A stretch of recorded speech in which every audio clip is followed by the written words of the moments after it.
Do you think social media is good? No. Just scroll past it.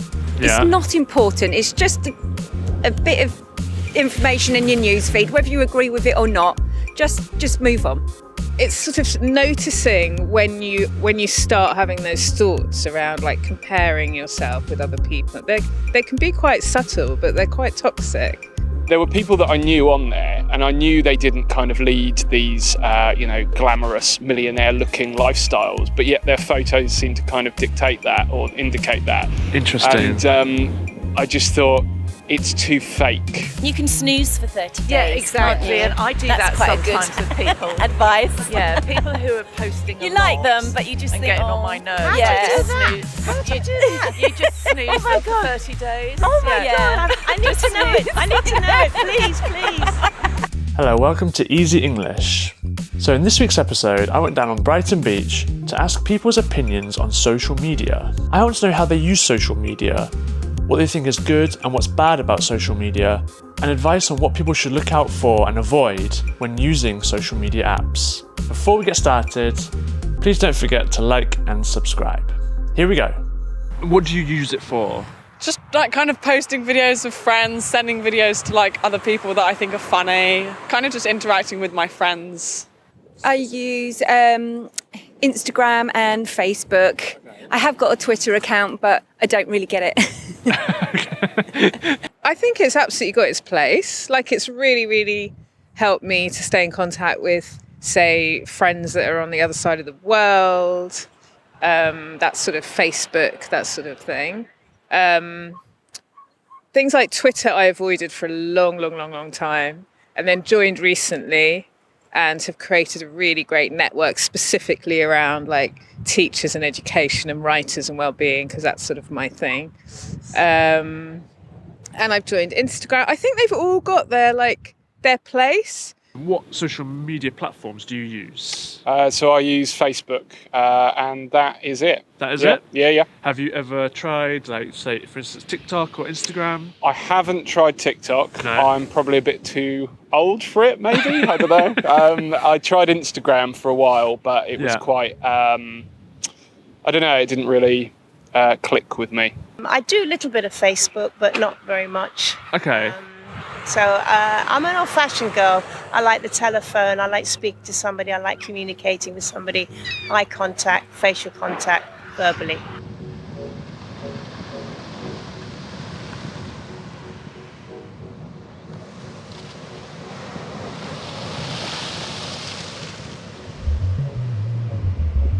Before we carry on with this week's episode, if you're an English learner, an English teacher, or just want to support Easy English, then you can check out our Patreon page. Ooh.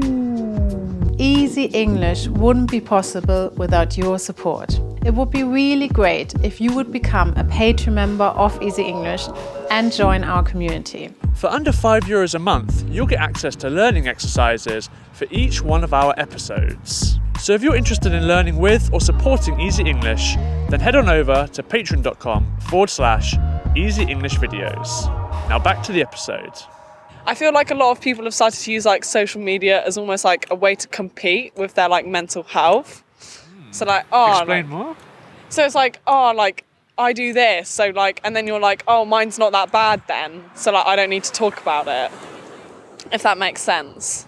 Oh really? Yeah, so it's like, oh, I haven't brushed my teeth for a week, so like I'm way worse than you guys are, and like stuff like that. People are like trying to outgun each other for who has the worst mental health or like problem. the worst trauma or whatever. Really? Like, That's yeah, interesting. it's really Look at it. competitive. So you then left TikTok because of that? Yeah. I think the sort of passive scrolling, just watching, so I'm very involved in mental health and emotional well-being, children and young people. Okay. And it's sort of noticing when you start having those thoughts around like comparing yourself with other people. They can be quite subtle, but they're quite toxic. Yeah. You know, just those sort of little subtle underlying, oh, she looks so happy, or, you know, and my life isn't as good as their life. Yeah, and that's the bit that I think is can get quite sort of toxic. there were people that I knew on there, and I knew they didn't kind of lead these, glamorous millionaire-looking lifestyles, but yet their photos seem to kind of dictate that or indicate that. Interesting. And I just thought it's too fake. I kind of got a bit tired of it, so I'm quite minimal on it, really. Just for seeing people's holidays I'm interested in and what people are doing. Okay. But like Lee said, I don't like all the trolling and the negative side of it, and the bullying with children and teenagers. Hello. Hello. Easy. What are your thoughts on social media?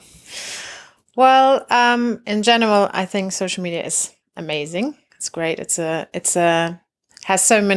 gives so many possibilities to connect with people, to learn, to educate, to inform yourself about things, to spread awareness about certain topics. And so it's definitely so good that we have it. I think. Is there a but coming? There is a little but. So obviously on social media, it's easier for people to be anonymous and spread also negative things. True. To be sexist or racist, send messages that people don't want to get. Alone over consumption of social media can bring a lot of negativity and negative thoughts. So I think you have to be aware of how you use social media, True. how much you use it.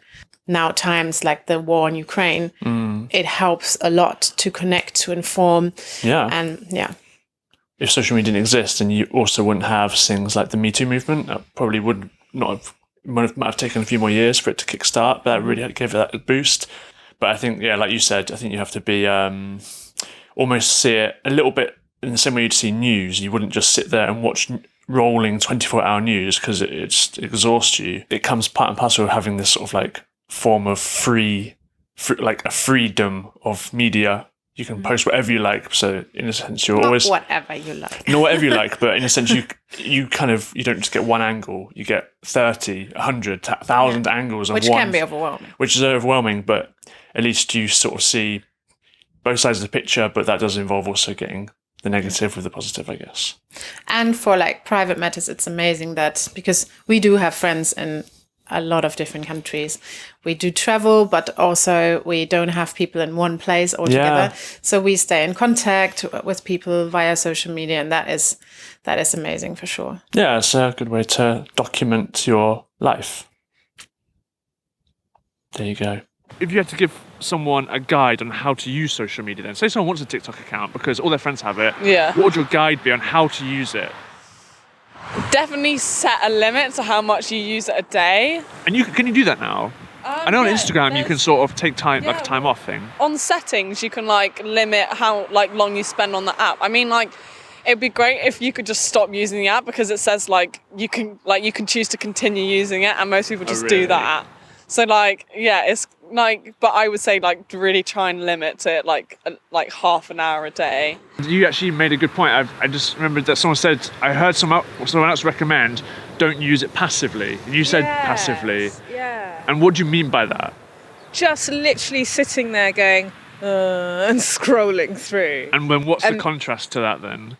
The contrast is using it to actively make connections.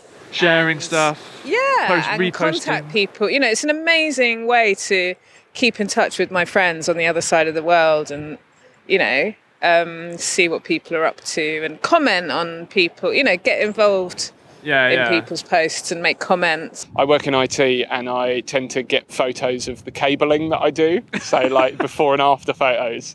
And generally that's what I use it for now, just to share photos of that because I've got a bit of a fan base on my Facebook based on the kind of wiring I do for my IT job, which is nerdy and sad, but Go into it more. Sorry, so you sort of take a picture when it's all messed up and horrible. Yeah. So it's like a comms cabinet, with all the wires trailing all over the floor, and so I'll go in and change out all the patch leads and make it look all nice and neat. It's kind of a bit of a people would like to see this. They love it. Yeah. Hold on, your friends or just Yeah, my friends. Yeah.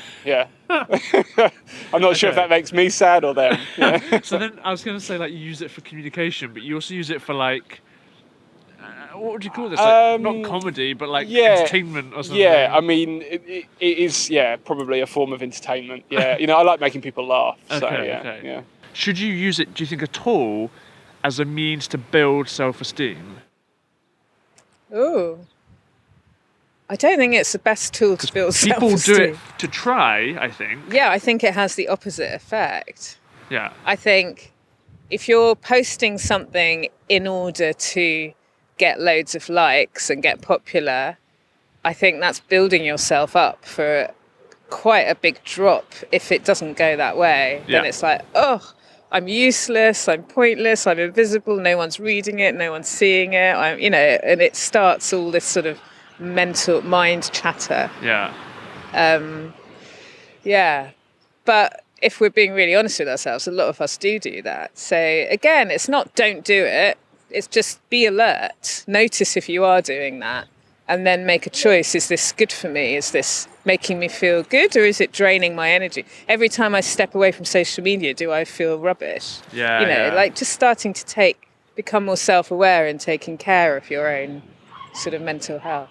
Something like that I do, if I'm feeling like really unproductive, I'll go on my phone. Yes. And yes. like, if I'm like procrastinating, I'll go on my phone. If I just like take it out of the room and just sit there, like I'll just have to do the thing out of boredom. Right, so like okay. literally just getting rid of everything and just kind of doing your own thing is, I think you learn quite a lot just being by yourself without your phone. Thanks for watching this week's episode. Let us know in the comments below your thoughts on the positives and negatives of social media, and any advice you can give on how to use it productively. And we'll see you next week. Bye. I've used social media to really help with my book. So my book is called Being With Our Feelings, a mindful approach to wellbeing for children.